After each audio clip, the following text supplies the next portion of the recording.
Question classique. Démontrer que le triangle ABC est rectangle. Donc bien sûr, on va utiliser la réciproque du théorème de Pythagore. On a toutes les mesures. Je commence par préciser que dans le triangle ABC, le plus long côté est AC.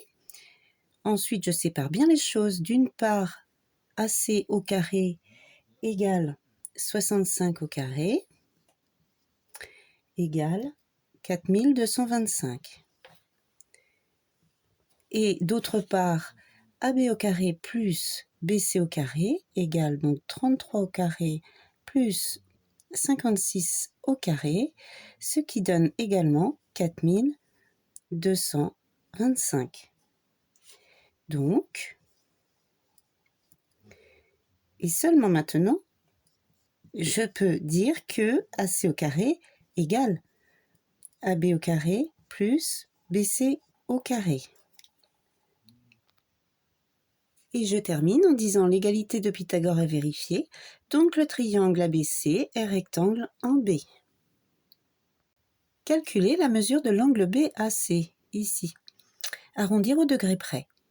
S'agissant d'un triangle rectangle, on vient de prouver qu'il était rectangle en B, je peux utiliser la trigonométrie. Moyen mémotechnique, S auto A, cosinus égale adjacent sur hypoténuse, sinus opposé sur hypoténuse et tangente opposée sur adjacent. Là, j'ai toutes les mesures, donc je peux choisir entre les trois. Si je prends le sinus de l'angle BAC égale donc sinus opposé sur hypoténuse, donc BC qui est opposé ici à l'angle BAC et AC l'hypoténuse. Donc sinus de l'angle BAC égale 56 sur 65, soit environ 59 degrés, arrondi au degré. Donc 59 degrés. Calculer la longueur AD, arrondir au centimètre près. Je sais que le triangle ADC est rectangle en D, donc je peux utiliser la trigonométrie. J'ai la mesure de l'angle ACD, 28 degrés. Je recherche le côté opposé, j'ai la mesure de l'hypoténuse, donc je vais choisir le sinus, opposé sur hypoténuse. Sinus de l'angle ACD égale AD sur AC. Je remplace par les valeurs sinus de 28 degrés égale AD que je cherche sur AC, 65.